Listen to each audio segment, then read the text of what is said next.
ವಸತಿ ರಹಿತರಿಗೆ ಹಕ್ಕುಪತ್ರಗಳಿಂದ ಅಧಿಕೃತ ಕಾನೂನುಬದ್ಧ ಮಾಲೀಕತ್ವ ಸಿಗಲಿದೆ. 351 ಫಲಾನುಭವಿಗಳಿಗೆ ಹಕ್ಕುಪತ್ರ ವಿತರಿಸಿದ ಶಾಸಕ ಎಚ್.ಆರ್. ಗವಿಯಪ್ಪ.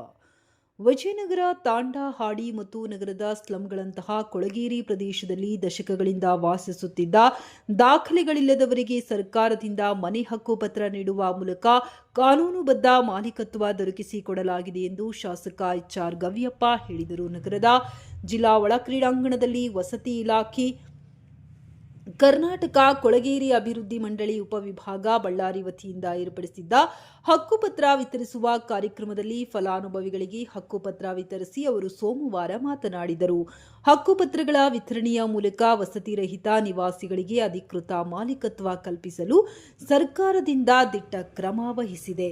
ಹಕ್ಕುಪತ್ರಗಳು ಮಾಲೀಕರಿಗೆ ಈ ದಾಖಲೆಯೊಂದಿಗೆ ಬ್ಯಾಂಕ್ ಸಾಲಗಳನ್ನು ಹಾಗೂ ಸರ್ಕಾರವು ಸಬ್ಸಿಡಿ ದರಗಳಲ್ಲಿ ನೀಡುವ ಅನೇಕ ಆರ್ಥಿಕ ಯೋಜನೆಗಳಿಗೆ ಹಕ್ಕುಪತ್ರಗಳು ಸಹಕಾರಿಯಾಗಲಿವೆ. ವಿಶೇಷವಾಗಿ ಪರಿಶಿಷ್ಟರು, ಹಿಂದುಳಿದ ವರ್ಗಗಳು, ಭೂರಹಿತರು ಮತ್ತು ಬಡಜನರ ಅಭಿವೃದ್ಧಿಗೆ ಇದು ಮಹತ್ವ ಪಾತ್ರ ವಹಿಸುತ್ತದೆ. ಇದು ನಗರದಲ್ಲಿ ಮೊದಲನೇ ಹಂತವಾಗಿದ್ದು 351 ಫಲಾನುಭವಿಗಳಿಗೆ ಹಕ್ಕುಪತ್ರಗಳನ್ನು ವಿತರಿಸಲಾಗಿದೆ.